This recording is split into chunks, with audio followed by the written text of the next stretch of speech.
Olá pessoal, tudo bem? Professor Matheus passando aqui, gente, rapidamente para falar um pouquinho sobre o vestibular da PUC, né, que está por vir aí no próximo final de semana.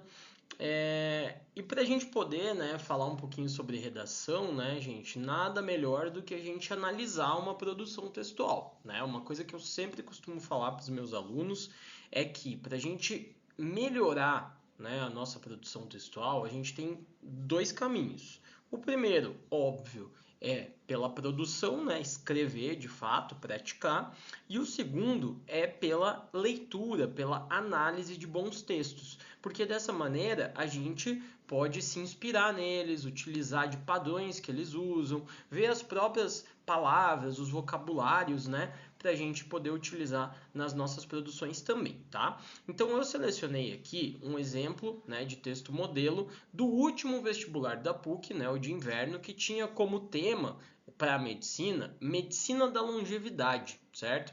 Importante destacar, né, pessoal, que a PUC, ela praticamente repetiu uma temática, né? Ela já tinha falado sobre medicina e saúde dos idosos anteriormente, né? E agora ela fala de medicina da longevidade, certo? Então vamos lá. Eu fiz uma separação aqui entre introdução, desenvolvimento 1 e 2 e conclusão, tá? Lembrando que é um texto dissertativo argumentativo, sem proposta de intervenção e de 20 linhas, tá? Então você não tem lá muito espaço para escrever, como é o caso de um texto Enem ou da própria FEMPAR, né? Que tem lá 30 linhas, tá bom?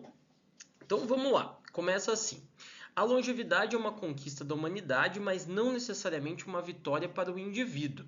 Esta reflexão do médico Alexandre Kalash sintetiza o debate sobre a medicina da longevidade, área que busca não apenas prolongar a vida, mas assegurar qualidade aos anos adicionais. No contexto brasileiro, a efetivação dessa prática esbarra em desafios profundos, os quais são a desigualdade social e a cultura do ageísmo. Vamos lá então, pessoal. Alguns destaques aqui na introdução. Notem que ao início do texto, com aquilo que a gente chama de pretexto ou contextualização, tá? Que é o quê? A fala de um profissional da saúde, ou seja, de uma autoridade, para aí sim introduzir o tema, né? Tema esse que é introduzido por meio das suas palavras-chave ali. Então a gente tem aqui, ó, ali na linha 3, a expressão, né, medicina da longevidade. Eu vou marcando aqui só para vocês conseguirem ir enxergando, tá?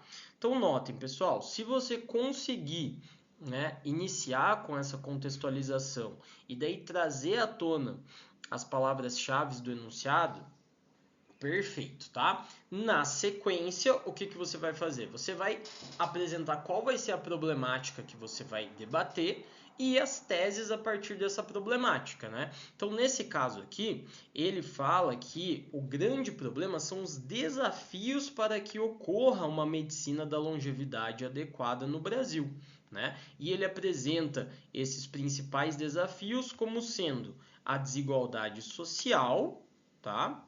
E a cultura do ageísmo, certo? O que ele está prometendo aqui, pessoal? Ele está prometendo que no D1 ele vai falar sobre desigualdade social em relação à medicina da longevidade e no D2 ele vai falar sobre cultura do ageísmo em relação ao tema também, tá? Vamos acompanhar e ver como é que ele faz isso, ó.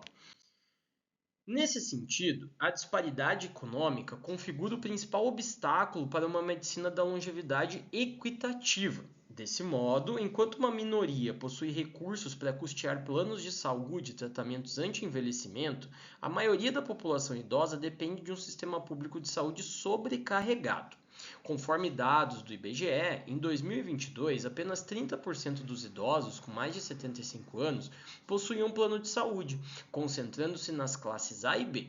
Essa estatística evidencia como a velhice digna tornou-se um privilégio de poucos, aprofundando as iniquidades em um período da vida que demanda atenção integral e especializada.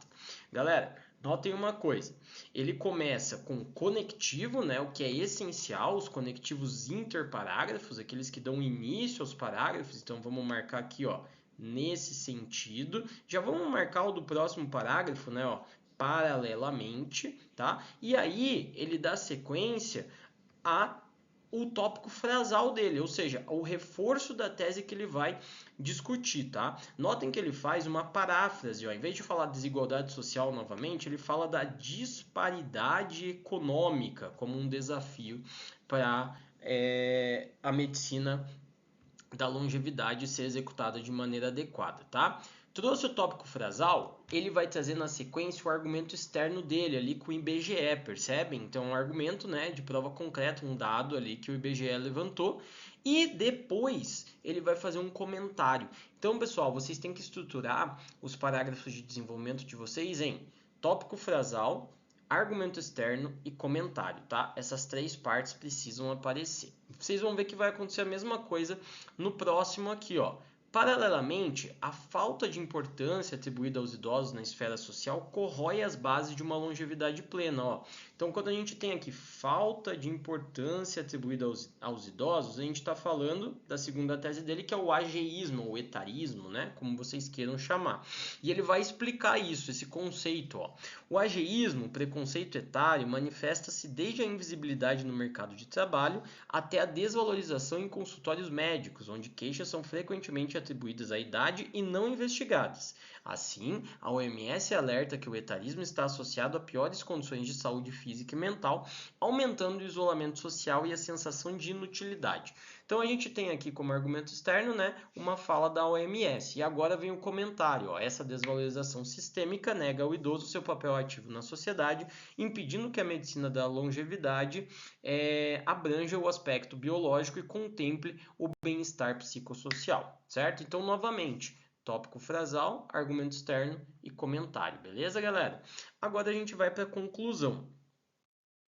Portanto, diante desse cenário de exclusão econômica e social, fica claro que a medicina da longevidade no Brasil carece de alicerces sólidos. Então, aqui ele faz uma retomada do debate, né? Notem que, novamente, ele começa com conectivo. E aí, ele vai fazer uma coisa que a gente chama de sugestão de enfrentamento, né?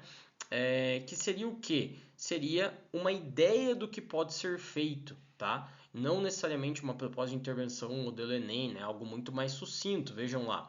Para que ela se torne uma realidade abrangente, é imperativo, como sugere Kalash, então faz uma amarração lá com o pretexto, que a sociedade encare o envelhecimento não como um fardo, mas como uma etapa de vida que exige planejamento coletivo e empatia.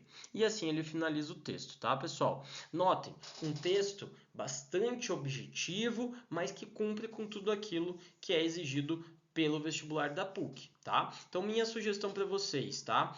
4 parágrafos. Primeiro parágrafo apresentando o tema, a problemática que você vai escolher sobre o tema e tese bipartida. O D1, né? Desenvolvimento 1, para expandir essa primeira tese com um argumento externo e comentário. O D2, para expandir a segunda tese com argumento externo e comentário, e a conclusão para fazer aquela breve retomada do debate e, se possível, fazer uma pequena sugestão de como melhorar aquela situação que está sendo debatida. Tá bom, pessoal? Espero tê-los ajudado, desejo a todos uma ótima prova, né? Espero que vocês alcancem o objetivo de vocês e, precisando, a gente está aqui à disposição. Um abraço!